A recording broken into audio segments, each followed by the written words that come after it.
Allahu Akbar, Allahu Akbar, Allahu Akbar.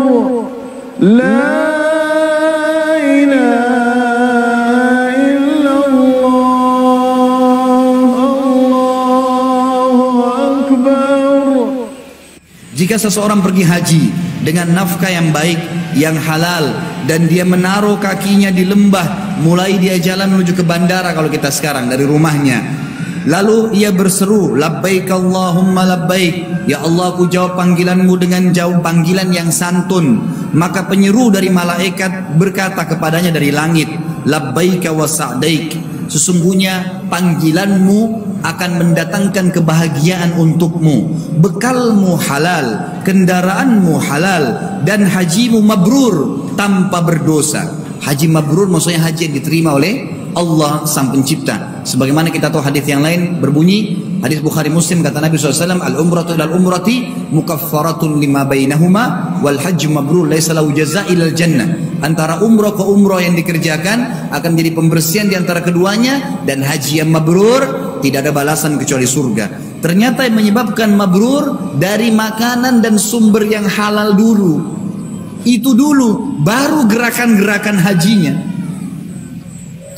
Jika ia keluar dengan membawa nafkah yang buruk, haram, dari sumber-sumber haram, dan menaruh kakinya di lembah, dia sudah mulai jalan menuju ke tempat hajinya. Lalu dia berseru, labbaik Allahumma labbaik, ya Allah aku jawab panggilanmu dengan panggilan yang santun. Maka penyuruh dari malaikat dari atas langit berkata, la labbaika wa la sa'daik, tidak ada jawaban panggilanmu dan tidak ada kebahagiaan bagimu.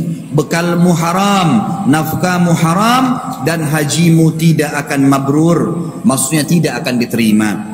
Di dalam hadis yang lain riwayat Ahmad, dan ini hadis juga disahihkan oleh Imam Ahmad sendiri, dan juga masih ada pendapat para ulama tentang masalah riwayat hadis ini, tapi Imam Ahmad mensahihkannya. Dalam Musnad disebutkan, la yaktasibu abdun malan min haramin fayunfiqa minhu fayubarakallahu fi wa la yatasaddaqu fihi fayuqbalu min wa la yatruku khalfa dhahrihi illa kana zadahu ila an-nar. Inna Allah azza wa jalla yamhu as-sayyi'a bis-sayyi'i walakin yamhu as-sayyi'a bil hasan. Innal khabitha la yamhul khabith. Tidaklah seorang hamba mencari harta dari keharaman lalu menafkahkannya dengan diberi keberkahan.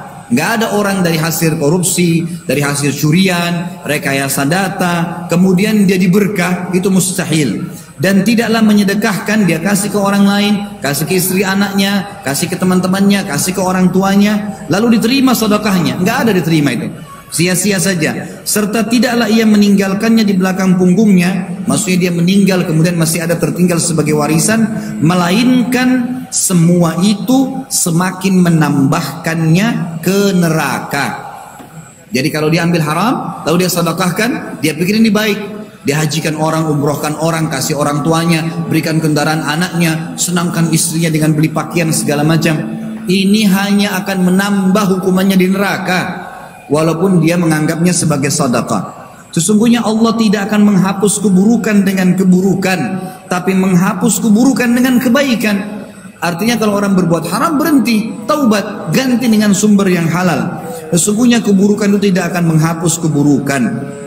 Kata beliau di sini, anehnya sebagian orang tidak berhati-hati dalam muamalah yang diharamkan. Di samping itu mereka menyedekahkan dan menyumbangkan dalam aspek-aspek kebajikan berupa membangun masjid dan selainnya, berhaji dan berumrah, serta menyangka bahwa itu akan diterima dari mereka dan bahwa sedekah-sedekah ini akan menghapus keburukan makan haram. Orang-orang yang merana ini tidak mengetahui bahwa mereka telah membinasakan diri mereka sendiri dalam keharaman, dan sedekah mereka tidak diterima karena sedekah tersebut bukan sedekah yang baik, dan Allah tidak menerima kecuali yang baik-baik.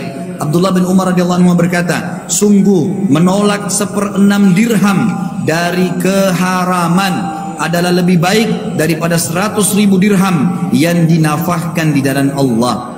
Perhatikan statement yang sangat mulia, menolak 1/6 dirham. Kalau kita punya 10.000 rupiah, bagi 1/6. Itu kita tolak yang haram, kita dikasih nih 10.000, berarti anggaplah 1.500 rupiah. Nih ya, 1.500 rupiah, tapi dari haram. Kita tolak itu, kata Ibnu Umar radhiyallahu anhu, lebih baik Ya, lebih baik kita tolak daripada kita bersedekah 100.000 dirham. Sedekah ibadah, tapi menolak yang haram adalah ibadah. Dan menolak yang haram walaupun sedikit lebih baik daripada melakukan kebaikan yang lebih banyak, berlipat ganda pahalanya. Abdullah bin Mubarak rahimahullah, seorang ulama tabi'in berkata, sungguh jika aku menolak 1 dirham dari syubhat, ragu halal atau enggak ya, syubhat saja, aku menolak 1 dirham dari syubhat, lebih aku sukai daripada bersedekah dengan 600.000 dirham. Bayangkan ya, menolaknya itu ibadah. Ini silakan ya, kamu akan di kantor nih tiba-tiba, sering saya temukan begitu kasusnya. Banyak pegawai yang mengatakan, Ustadz kami di kantor tiba-tiba saja dibagikan uang entah dari mana, nggak tahu sumbernya. Katanya dari sebuah proyek yang harus dihabiskan dananya, karena tidak habis dibagikan kepada pegawai. Dari mana ini? Bagaimana bisa dia berani melakukan itu? Gak boleh. Lalu kemana? Kembalikan kepada pemerintah. Tidak bisa, ini tidak habis.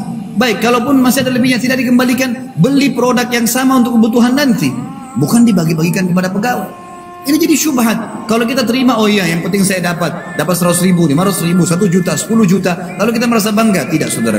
Anda sedang memasukkan kehancuran dalam kehidupan Anda. Bisa saja karena itu, ya sumber-sumber halal yang lain jadi terganggu gara-gara itu.